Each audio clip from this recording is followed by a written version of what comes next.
Dude, what did we get? We got the Toolbox. You say the rest because I don't know what it's called. The HCalory Toolbox Max Diesel Heater. You take it out of the box. Open it up. Oh my gosh. Shut out. Pull the box down. Wait, what? Already went there. Okay, here's instructions. So it comes in 2 boxes in the big main box. Here are all the parts that come with it. Comes with a 4-inch aluminum heat tube, exhaust muffler, exhaust pipe, battery DC connector, hose clamps for the exhaust and the heat outlet tube. This is an extension for the remote, which we'll get into later, or for the display, which we'll get into later. It's got feet for the bottom of it, or a bracket, whatever you choose. And here's the charging from AC to DC. And also comes with a vent. So we'll put on the brackets on the bottom to elevate it a little bit.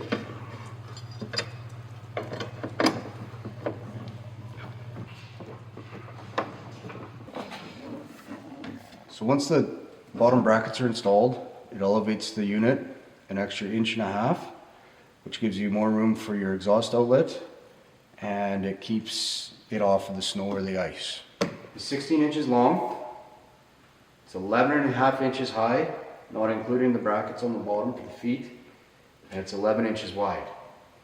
It is a very light unit, it's very small and compact. It weighs 28 to 29 pounds, and should be easy to store and pack with you. It's pretty simple to install the exhaust tube.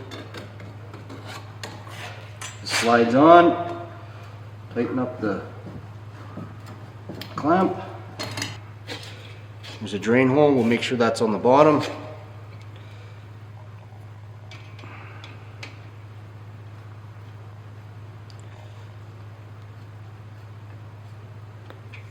Heat ducting just slides over top.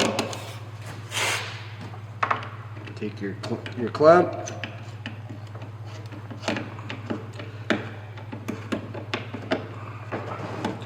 tighten it up and it's on. So this is the ducting that goes into the tent. This is the piece that they supplied with us, the ducting with the unit.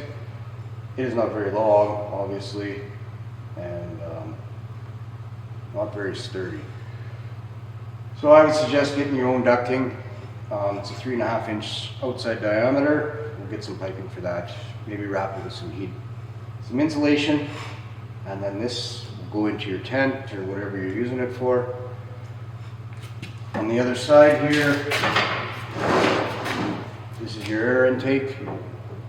I'll probably get some ducting for this as well, and I'll run that into the tent as well.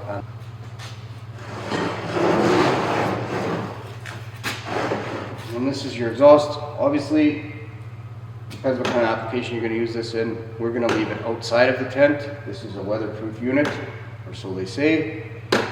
If you want to put this inside your tent, you will have to figure out how to run it outside safely without burning anything down. That could be heat insulation around here, heat wrap, and then there's other options to run stuff outside of your tent.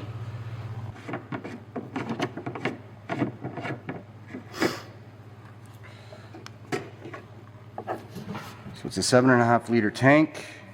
It's got a filter screen. The threading is on the outside, not the inside. They say it doesn't leak, but we will test that later.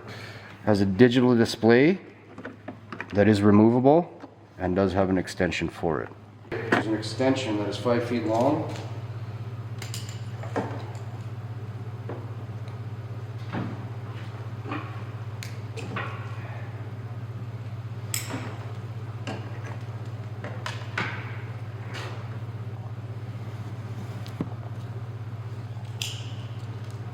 That gives you, oops, digital display, a length of 6 feet if you want to bring it into your tent or whatever you're using it for. Power it up, you just push the power button, hold it for 2 seconds. And it'll go through its functions. So you can hear the fan kick in, and it takes about 3 minutes for it to start blowing heat. We'll just give it some time here, and you should hear the fuel pump, but only when it's priming. After it's primed, it's going to quieten right down. Now the pump is already starting to get quieter. You can hear the exhaust. It's set on 4. It goes from 1 to 10 for your fan output and heat output.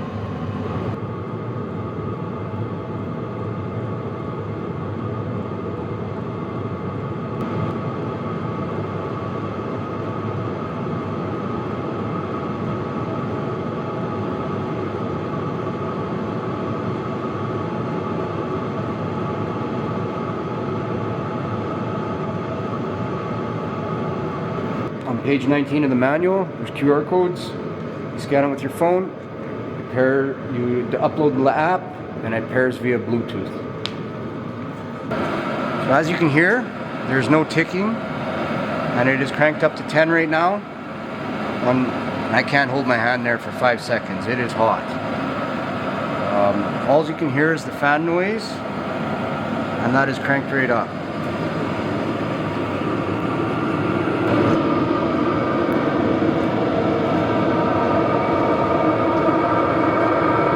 Hear the exhaust a little bit, but this will be outside of our tent and we won't hear that at all. This is your air intake for the fan, and it is relatively quiet as well. Down to 1, and it doesn't drop instantly, it slowly slows down, and we'll get some volumes when it's on the lowest setting.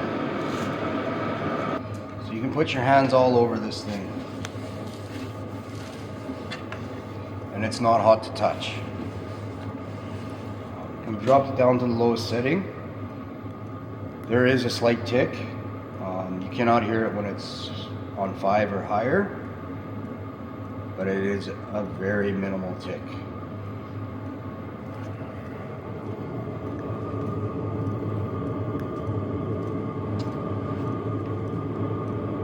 So this is the heat ducting outlet on low.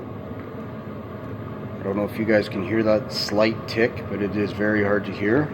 If it is outside your tent, you will not hear that. The machine is on low. HCalory says that the runtime of 7.5 liters is 62.5 hours. We haven't tested to confirm this yet. We will be doing some ongoing testing. And the on high is 24 hours. So to turn it off, you press and hold the power button for 2 seconds, and it will go through its systems and have a cool down period. Top, it comes with a weather resistant protective glass case or plastic case. So inside is the monitor that can be extended up to 6 feet with the extension that is supplied by them, and you can bring this into your tent as well, and it does store the remote.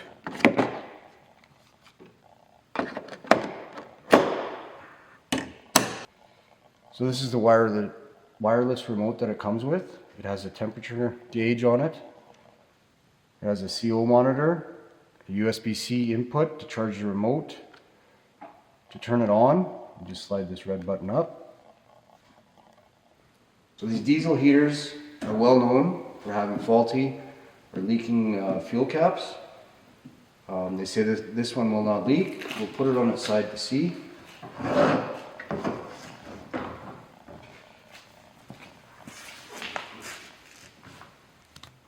Okay, we've let it sit for 5 minutes, and there's still no dripping, no visible leaks, no moisture at all.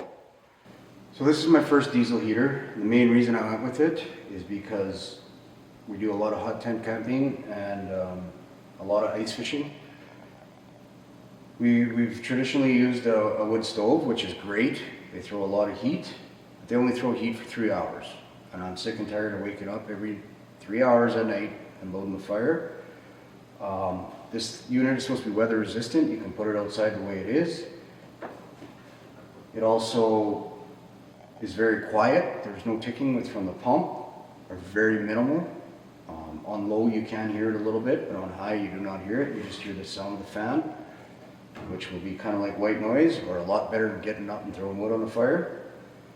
Another nice feature with this unit is that it is Bluetooth capable. You can pair it with your phone. You don't have to go outside and adjust the heat. It does have the wireless remote as well with the CO detector, which will be very handy.